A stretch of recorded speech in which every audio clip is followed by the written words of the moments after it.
Présenter une communication relative à la formation des professeurs de l'enseignement secondaire. Comme vous savez, notre pays a un manque criant des professeurs de l'enseignement secondaire.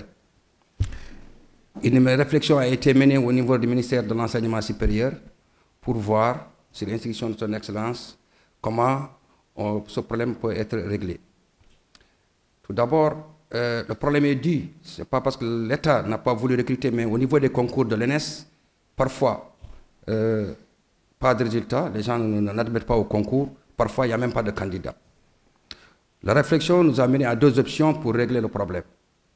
Le premier problème, c'est retourner à l'ancien système, c'est-à-dire qu'à partir du baccalauréat, directement, on oriente les gens au niveau de l'ENS.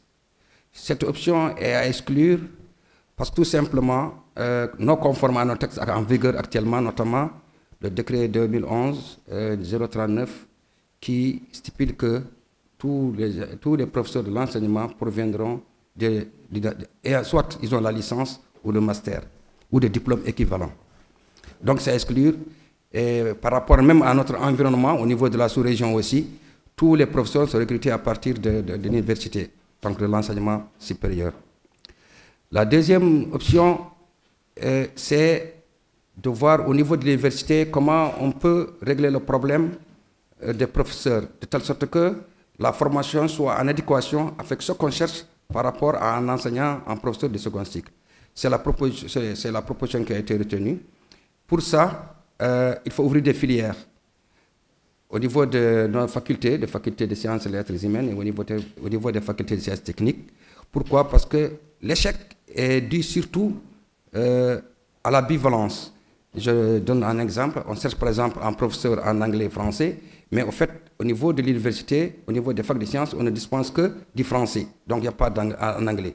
Quand on fait un concours pour français-anglais, le monsieur il peut réussir en français, mais il y aura des notes négatives en anglais. Ce qui fait qu'on va créer des filières bivalence pour que les gens arrivent à améliorer au niveau des concours, qu'on améliore le candidat et qu'il y ait beaucoup plus de réussite.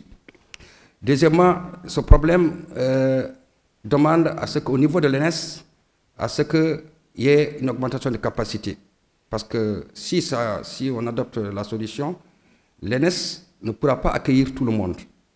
Parce qu'aujourd'hui, elle a une capacité de 600 et on ne le sent pas. Parce que quand on fait les concours, il n'y a pas beaucoup d'étudiants qui arrivent. Donc, on ne sent pas le problème de capacité.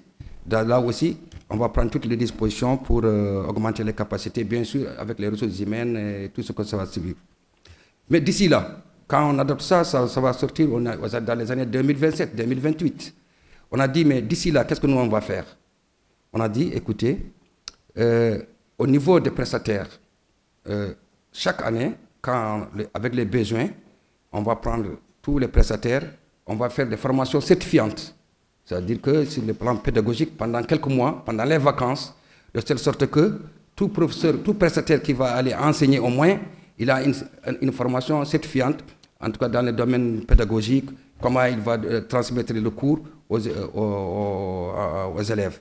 Ça, ce qui fait que c'est une réforme très importante et que nous devons vraiment réfléchir, tout le monde est convié.